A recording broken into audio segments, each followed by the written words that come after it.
Warning! The following contains nothing but spoilers for Pokémon Ruby and Sapphire. Welcome to the Hoenn region, land of the trumpets. Your father just got the best job ever, and it's time for you and your family to move to Little Root Town. While you set off on your journey to collect the 8 badges and challenge the Elite Four, 2 extremist gangs are putting into motion their plan to awaken an ancient Pokémon that once built the world.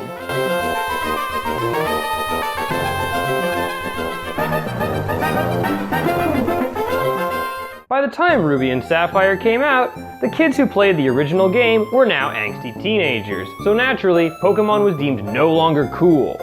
I mean, it's not like adults were gonna play these games. That'd be ridiculous. As a result of this backlash, Ruby and Sapphire didn't receive the same level of popularity as its predecessors, which is a shame because this generation is one of the most well-crafted. With the processing power of the Game Boy Advance, the graphics took a huge leap forward. Characters, cities, and interfaces all looked a lot better, and there was an astounding variety of new areas to explore. This is where the world of Pokémon started to look a lot more like our own. Unlike Generation 2, which was clearly designed to evoke a feeling of nostalgia, Generation 3 was a fresh new start. After the classic speech by the new Professor Birch, you could now pick the gender of your playable character. This was first introduced in Pokémon Crystal, but this time it had a much larger impact. Whichever gender you didn't pick would become your new rival. This new rival, Mayor Brandon, was a stark contrast from previous generations. Instead of an antagonistic relationship, the rivals of Gen 3 were supportive and friendly, often giving you items throughout the game. Between the two, Brandon is easily the most interesting, who underestimates you at first and eventually is proven wrong. Overall, I was pleased to see the developers taking the rival trope in a very new direction. The biggest strength of the Pokémon series has always been the creatures themselves, and in Generation 3 they got even more complex. For starters, there were now Pokémon contests, which were basically talent shows, and allowed you to interact with your Pokémon in ways that didn't involve fighting, sort of. Unfortunately, the rewards for winning these contests were pretty unexciting, and they could have been a lot better. Furthermore, each Pokémon now had a specific nature. Some were calm, some were shy, some were hasty, some were sassy. These natures would lower or raise the growth stats of your Pokémon, giving yet another variable for competitive battlers to obsess over. But the most important change was the addition of passive abilities. These abilities were designed with the Pokémon's characteristics in mind. The fierce Mighty Yenna would lower the opponent's attack with Intimidate, while Breloom's Effect Spore had a chance of inflicting status ailments to Pokémon that made physical contact with it. Some even took effect outside of battle. For example, Zigzagoon's pickup ability could let you get Ultra Balls really early. The developers also used this opportunity to clear up inconsistencies between narrative and gameplay. In the past, Coughing died really easily to ground attacks, which makes no sense because it's a flying ball of poison. Now, Coughing has the passive ability Levitate, meaning ground attacks don't affect it.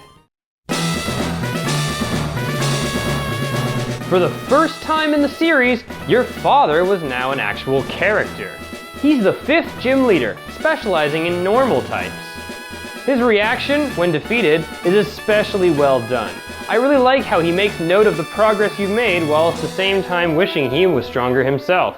This time around, only 2 gym leaders were designed after their type theme. Winnowa, the flying type leader, has this crazy cool pilot outfit, and Tate and Lisa, the psychic twins, could read each other's thoughts and finish each other's sentences. All of the others were simply cast as their own characters. Roxanne, the rock type leader, is a teacher, while Brawly, the fighting type leader, is a surfer dude who lives on Dewford Island. Watson, the electric type leader, is a cheerful old man who used to be the mayor. And Wallace, the water type leader, is an artist with a unique sense of fashion. My favorite of the gym leaders this time around would be Flannery, the fire type leader. She only recently became the head of her gym, and as a result, she fumbles through her dialogue and tries way too hard. Not only is this unexpected and hilarious, but it also makes your character feel a lot more down to earth and human. That's the tone I feel like they were going for in Generation 3. and overall it paid off quite well. Now that the hardware was improved, the game could have a setting that was closer to our real world. But the best part of this game has to be the main antagonist. Depending on which version you chose, the main antagonist was either Archie, the leader of Team Aqua, or Maxie, the leader of Team Magma. The two extremist groups were locked in an everlasting conflict, constantly thinking that the other one is wrong and that their cause is right. Unlike Team Rocket, who were literally evil for the sake of being evil, these two groups were convinced they were doing the right thing for water and land Pokemon respectively. But no matter how fast you pedal on your bike, you can't stop their plan. And in Sapphire, the version I chose, Archie ends up awakening Kyogre, the legendary deep-sea Pokemon. Legendary Pokemon have been around since Generation 1. Until now, they fulfilled the role of the super duper awesome Omega Super Sword, or spell, that you get through a side quest at the end of any given JRPG. Starting in Gen 2, the legendary Pokemon appeared on the box art, but this is the first time that a legendary Pokemon was central to the plot.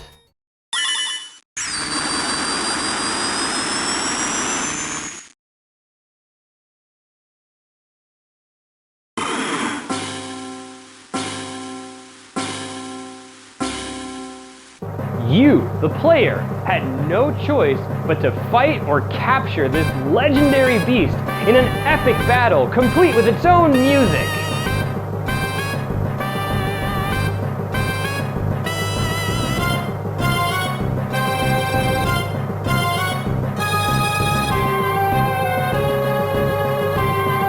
Thanks to you, the world is now safe, and you can finally obtain the 8th badge and proceed to Evergrande City, where you can challenge the Elite Four. This League of Extraordinary Pokemon Trainers was a huge jump in difficulty from the previous games. They still followed a specific type, but many of their Pokemon had moves that could make up for their bad matchups. To make things even more intense, the Elite Four battles had a special animation and their own theme song. After 4 grueling fights, you now have the opportunity to face the champion. Just like Generation 2 with Lance, Steven is a high-ranking Pokemon trainer that we meet earlier on. But unlike Lance, he doesn't actually battle all that much, and we don't really get a sense of who he is. However, his battle is one of the best and toughest in the series, relying on the defensive nature of his Steel-type Pokemon. Overall, in Ruby and Sapphire, there was a lot more substance to the story compared to previous generations.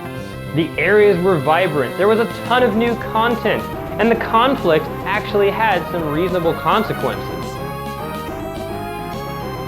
And that's all for my analysis. Thanks for watching. Don't forget to like, subscribe, and share your thoughts in the comments below.